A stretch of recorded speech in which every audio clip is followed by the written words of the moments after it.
Hey guys, welcome back to Bible in the Backyard. I've been kind of sporadic lately with all this stuff. I think I've been, I don't know, not as focused as I was when I began this whole thing. Been really distracted and not really focusing on what is important, which is this. So, but I'm really excited about this next section that I'm going to talk about. I'm kind of moving away from David. I was driving in the car this week, going different places, and parables just kept popping in my mind for some reason. Lessons that Jesus gave us. I was thinking about parables, and when I say a parable, it is an earthly message with a heavenly meaning. So there's multiple different things, and sometimes when you read them, you don't understand them, and whatnot. So he teaches in parables. He teaches us in different parables, and he relates the message to us in a way that we'll understand. Sometimes it can go over our heads, and sometimes it doesn't. But we're going to start in the New Testament, and we're going to start in Matthew. We're going to do Matthew and Mark, and it's both the same parable. It's called the sower and the seed. And so if you read with me in Matthew, it's in chapter 13.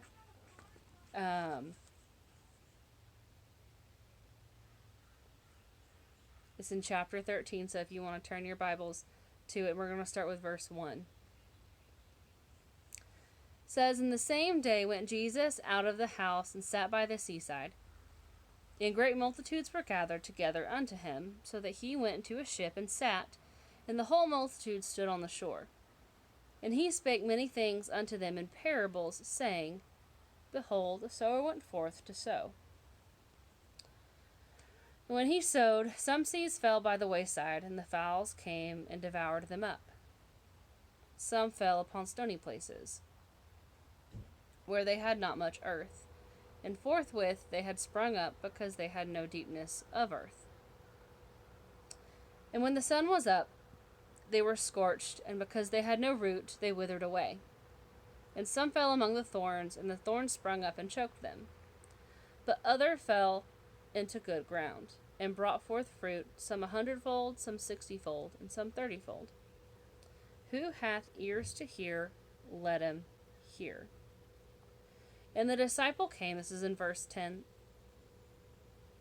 "and the disciple came and said unto him, Why speakest thou unto them in parables? He answered and said unto them, Because it is given to you to know the mystery of the kingdom of heaven, but to them it's not given.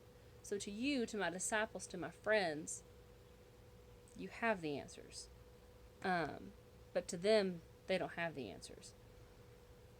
For whosoever hath, to him shall be given, he shall have more abundance. But whosoever hath not, from him shall be taken away, even that he hath. Therefore I speak to them in parables, because they seeing see not, and hearing they hear not, neither do they understand." And I'll get to this in a minute. "And in them is fulfilled the prophecy of Isaiah, which saith, By hearing ye shall hear and not understand, and seeing ye shall see and not perceive. For this people's heart is waxed gross, their ears are dull of hearing, and their eyes they have closed, lest at any time they should see with their eyes, and hear with their ears, and should understand with their heart, and should be converted, and I should heal them. But blessed are your eyes, for they see, and your ears, for they hear. For verily I say unto you, that many prophets and righteous men have desired to see those things which you see, and have not seen them, and to hear those things which you hear, and have not heard them. Hear ye therefore the parable of the sower. When any one heareth the word of the kingdom, and understandeth it not, then cometh the wicked one, and catcheth away that which was sown in his heart. This is he which received the seed by the wayside. But he that received the seed on the stony place, the same is that he that heareth the word, and anon in joy receiveth it. Yet hath he not root in himself, but dureth for a while. For when tribulations or persecutions ariseth, because of the word, by and by he is offended. He also that received the seed among the thorns is he that heareth the word, and the care of this world, and the deceitfulness of the riches choke the word, and he becometh unfruitful. But he that received the seed on the good ground is he that heareth the word, and understandeth it, which also beareth fruit, and bringeth forth some 100-fold, some 60, and some 30. I'm going to flip to Mark, and it's Mark, so Mark is the next book in the Bible. It's also one of the Gospels. And I'm going to go straight to verse 13. And it says, And he said unto them, Know ye not this parable? Then how will ye know all the parables? So he's asking in Mark, this is the same parable that's just written a little bit differently. And he's asking in Mark 13 and verse 13, it's Mark 4, chapter 4, verse 13, and he says, Know ye not this parable? And how then will ye know all the parables? So if you can't understand this one, then you're not going to be able to understand any of them. And then it gives the explanation of the parable. So in verse 14 it says, The sower soweth the word. The word is the Bible. The word is what God has given us. And these are they that are by the wayside, where the word is sown. But when they have heard it, Satan cometh immediately, and taketh away the word that was sown in their hearts. And these are the likewise which are sown on stony ground, who, when they have heard the word, immediately receive it with gladness. So they're happy. They feel good. And have no root in themselves, and so endure but for a time. Afterwards, when affliction or persecution arises for the word's sake, immediately they are offended. They are the ones that start asking why. Like, why is this happening to me? Because you said that this is supposed to happen, but it's not all good, and it's not all joy, and it's not all this. Because hard times come. They come to every single one of us. And if you just take the good parts of the Bible and you just want to read the good parts and just have whatnot and not take all of it for what it is, you're not going to have a leg to stand on when hard times do come. When affliction or persecution arises for the word's sake, immediately they are offended. In verse 18 it says, And these are they which are sown among the thorns, such hear the word. They hear it. And the cares of this world, and the deceitfulness of riches, and the lust of other things entering in, choke the word, and it becomes unfruitful. So they hear the word, and they kind of understand it, but they don't really take it in for what it really is, and it gives life, and it's life-giving. It's life-givingness. They start searching for things of this world to give them peace, and to give them happiness, and to give them this, and to give them that, and that's not where you find happiness. It can make you happy for a minute, but true happiness comes with this. And these that which are sown on good ground, such hear the word, and receive it, and bring forth fruit, some 30-fold, some 60-fold, and some 100. So that's kind of a lot to take in. If we go back to Matthew, and I kind of talk about different things about, kind of break it down in verses 10 through 16, and when the disciple he's asking, why are you talking in parables? What Jesus is basically telling us is that we can see the world, we can see what God does, we can see this and the miracles and whatnot, but if you choose to have your eyes closed, we can hear the good news, and we can hear this and we can hear that, but if you choose not to listen, then you're not going to understand it. And I think in verse 15, it's interesting to me because this is kind of what I took away from it a little bit. It says I feel like it explains that we have to listen with our heart, and to see with our heart, and to hear with our heart, not necessarily just hear with our mind, because our mind can play tricks on us. Um, we have to listen with our heart to God. We have to see with our heart from God, and we have to hear from our heart from God to fully understand what God is trying to tell us.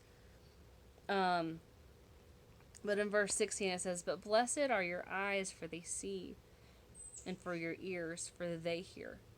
Um, God gives us this gift of vision, and He gives us this gift of hearing, um, to help us understand and to help us see the glory that's around us. You see trees in the background, and you see the blue skies, and you see the family that you're with, and you see kids playing, and you see sunsets and sunrises, and just the different places that He's made throughout this world. And it's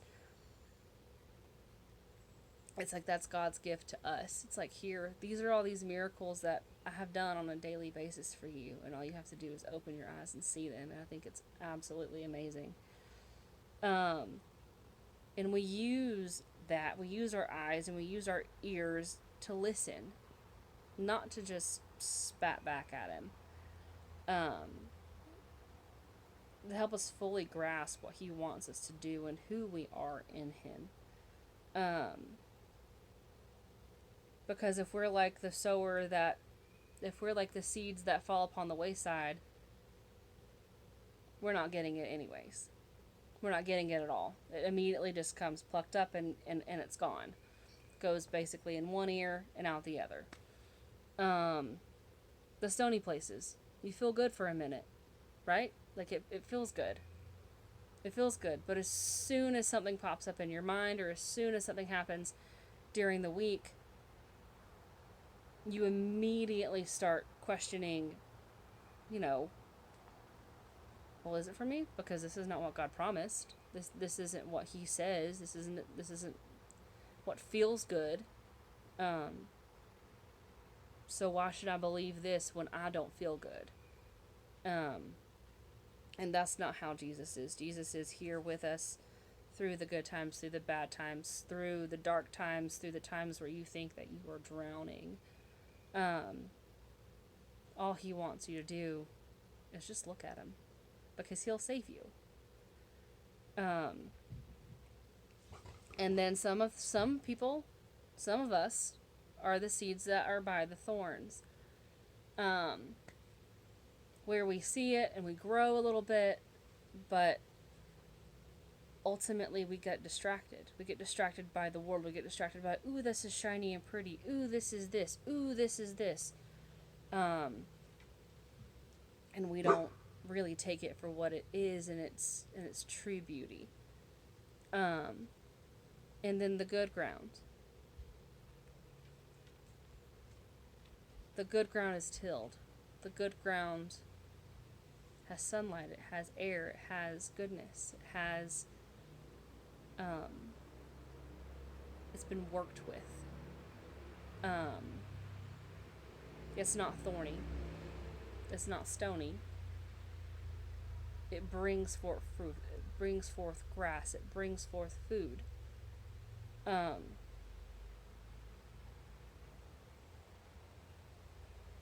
So you're well fed. You're not going to go hungry. You're not going to question why this is happening, or what's going on, or this whole coronavirus thing. It's not one of those things where you're like, well, this happened, so I guess I'm out of luck. No, this happens, and what's God really trying to tell us? What's God really trying to tell us right now? Tell you, tell me.